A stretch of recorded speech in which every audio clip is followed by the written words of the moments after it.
Dari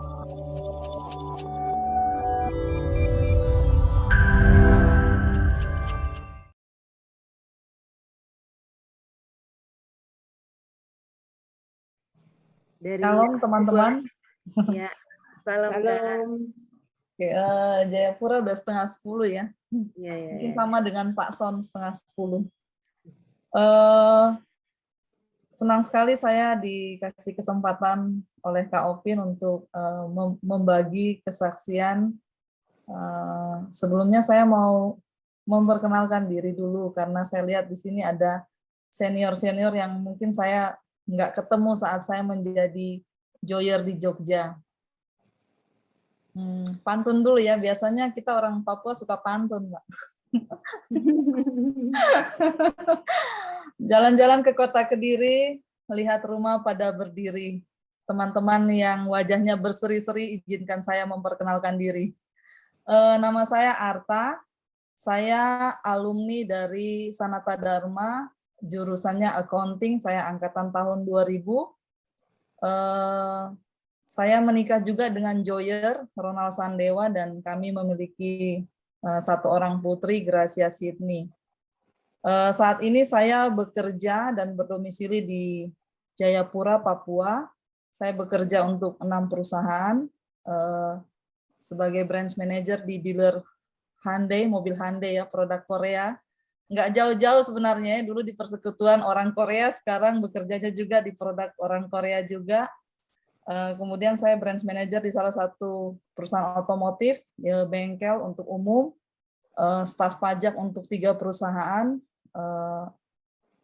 distributor Alkes, kemudian saya direktur keuangan di PT Persipura Papua, klub sepak bola. Ya masih Indonesia Timur belum terhitung lah, belum bisa ikut Piala Dunia, mainnya masih di kandang sendiri. Saya ingin menyaksikan kemurahan Tuhan untuk perjalanan rumah tangga kami. Mungkin nanti Fon kalau misalkan waktunya 30 menit langsung kamu cut. Enggak, saya dikasih waktu 10 menit ya. Singkat saja, saya dan Ronald menikah sudah 12 tahun. Kami menikah di tahun 2010 di Kota Makassar. Waktu itu perjalanan kami menjalani rumah tangga seperti kebanyakan pasangan pasti menginginkan kehadiran buah hati. Dalam perjalanan kami selama 8 tahun, hampir 9 tahun, Tuhan mengizinkan kami untuk menikmati masa-masa berdua.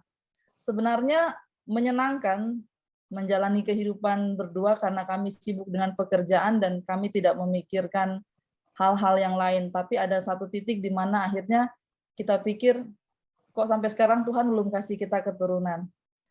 Saya ingat waktu itu ada satu kelas di Joy, itu yang ngajar itu Bang Tarigan.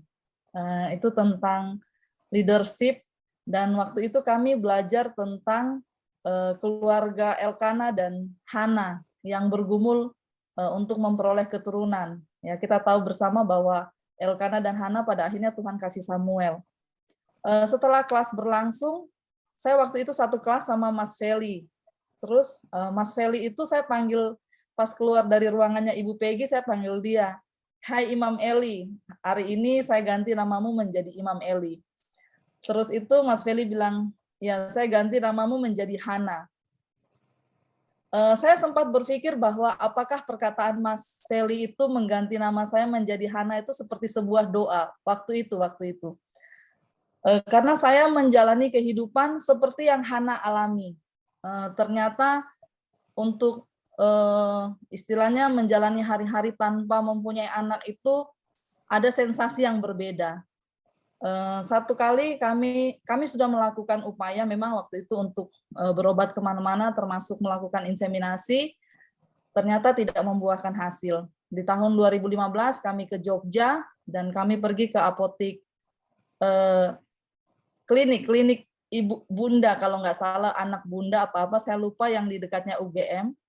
Lalu kami bertemu dengan seorang profesor di situ, dokter, dan dokter itu mengatakan bahwa kami divonis tidak akan memiliki keturunan. Tentu saja sebagai manusia kami pasti sedih. Terus kami berdua naik motor, terus kami jalan aja gitu. Kami entah ke Bantul waktu itu, kalau nggak salah kami jalan, kami berdua nggak ngomong apa-apa, hanya menangis sepanjang jalan. Lalu kami kembali lagi ke Jayapura dan kami coba untuk browsing gitu. Akhirnya kami menemukan salah satu website untuk program bayi tabung. Ya, harganya lumayan. Teman-teman saya waktu itu awalnya waktu 2017 kami ke Penang. Penang itu dekat sekali dengan Medan, itu hanya 25 menit lah.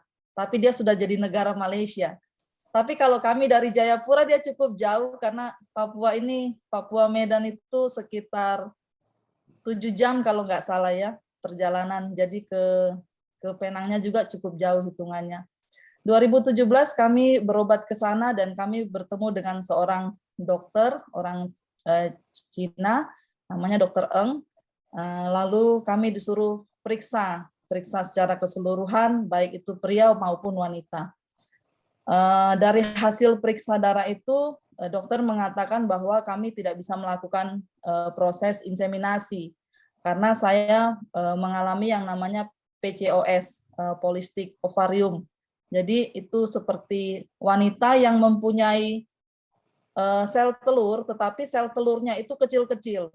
Jadi dia nggak bisa dibuahi. Ibarat kalau misalkan kita tahu pohon mangga, dia berbuah, tapi dia nggak sampai masak. Dia masih kecil, dia udah gugur dari pohonnya. Nah, seperti itulah kondisi telur saya, jadi nggak bisa dibuahi. Kemudian Ronald juga didapati jumlah sperma yang sedikit dan larinya sperma itu cukup lambat gitu.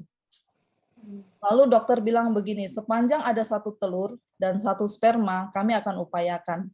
Tidak ada yang mustahil. Dokternya agama Buddha, tapi orangnya cukup profesional gitu, menguatkan kita pasangan yang berharap keturunan. Kemudian kami mengalami pengobatan, diobati begitu, kami di sana 1 bulan, kami sewa apartemen, ternyata hasilnya gagal. Waktu itu dimasukin kembar, tetapi tidak ada hasil. Pasti kita rasa kecewa itu pasti ya, saya nggak bisa bilang, saya mengucap syukur dalam keadaan berduka itu sangat susah teman-teman. Tapi kita mencoba untuk menerima keadaan itu. Saya bilang, kita nih bayi tabung kayak main judi gitu ya, pulang itu istilahnya mau menang apa kalah, pokoknya buang dulu duitnya gitu. Lalu dokternya bilang begini, kalau kalian mau coba lagi, kembalilah tahun depan. Setelah rahimmu kering, karena rahimmu saat ini kami periksa basah.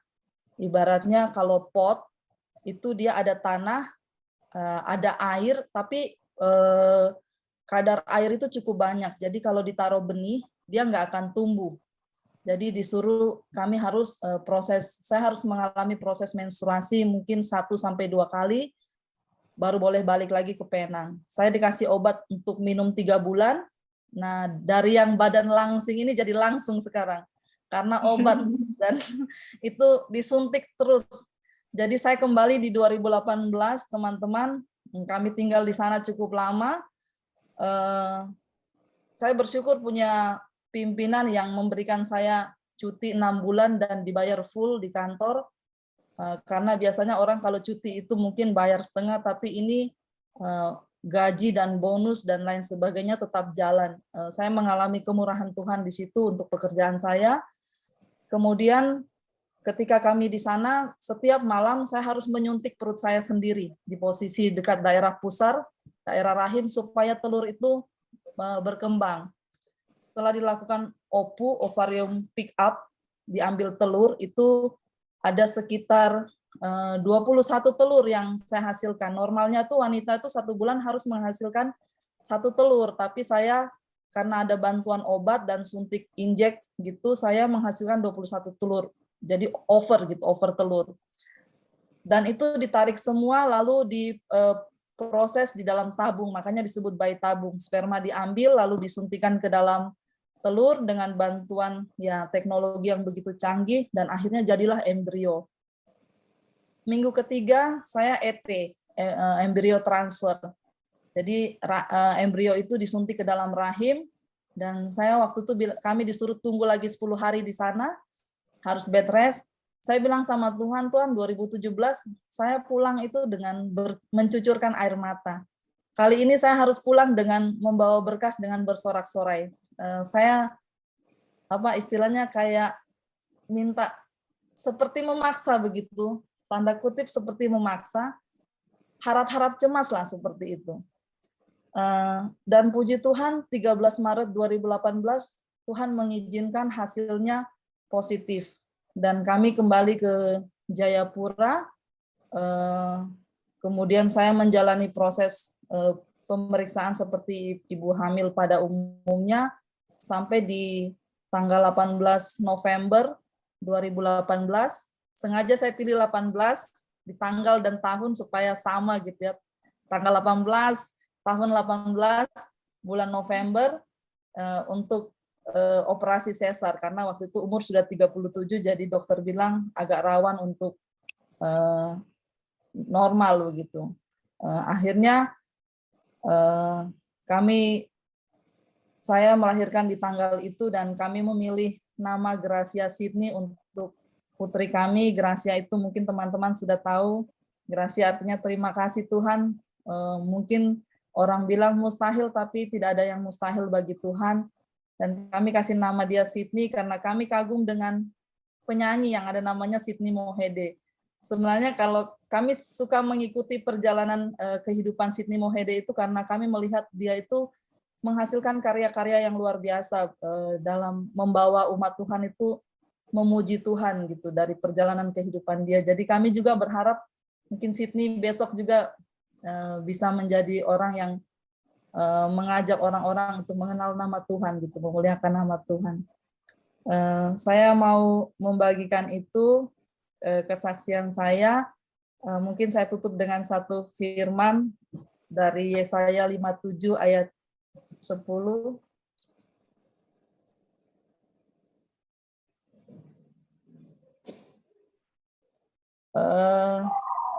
Ini karena perjalanan mendapatkan anak, Tuhan berkata di Yesaya 57 ayat 10, oleh perjalananmu yang jauh, engkau sudah letih lesu. Tetapi engkau tidak berkata, tidak ada harapan. Engkau mendapat kekuatan yang baru dan sebab itu engkau tidak menjadi lemah. Saya mengucap syukur bahwa perjalanan yang jauh, yang dikatakan letih lesu, yang tidak ada harapan itu ternyata Tuhan kasih harapan. Masih ada sebenarnya 4 embrio kami lagi yang disimpan di kulkas di Penang, hanya saja mengingat karena sudah memasuki kepala 4, jadi agak sedikit rawan untuk hamidun lagi ya. Jadi kami putuskan untuk membuang embrio tersebut. Jadi ya kalaupun Tuhan mengizinkan ya maunya normal, tapi kayaknya kita ya udahlah satu aja Tuhan cukup. Seperti itu teman-teman kesaksian saya. Saya juga satu masih ada phone waktunya, masih bisa. Oke. Saya mau secara khusus di PHPM malam hari ini saya terima kasih buat Pak Son.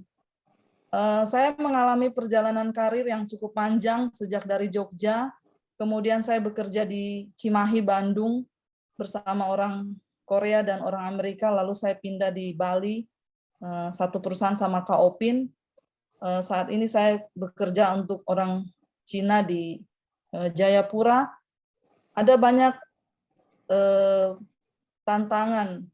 Mungkin kalau saya pikir-pikir, kalau saya dulu tidak mengenal Joy, kalau saya tidak bertemu dengan Kak Frankie, mungkin saya tidak menjadi pribadi seperti yang sekarang. Terima kasih Pak Son, kehidupan Pak Son itu memberkati saya. Karena Bapak sudah datang ke negara kami, mungkin Bapak tidak pikir apa yang Bapak tabur, tapi jiwa yang Bapak menangkan itu mungkin banyak, termasuk saya salah satunya yang Bapak menangkan dalam Kristus. Artinya dengan persekutuan Joy yang Bapak bentuk, saya bisa jadi pribadi yang setiap ke kota manapun saya selalu cari Tuhan. Karena Joy itu membekali saya, buat saya luar biasa. Karena orang tua saya mungkin tidak membekali seperti apa yang Joy berikan buat saya, termasuk juga dengan persekutuan di gereja mungkin tidak sedetail yang dimana terutama leadership-nya saya rasakan. Yang Joy ajarkan yang bisa bikin saya survive sampai sekarang di tanah rantau. Itu saja. Terima kasih, Tuhan memberkati.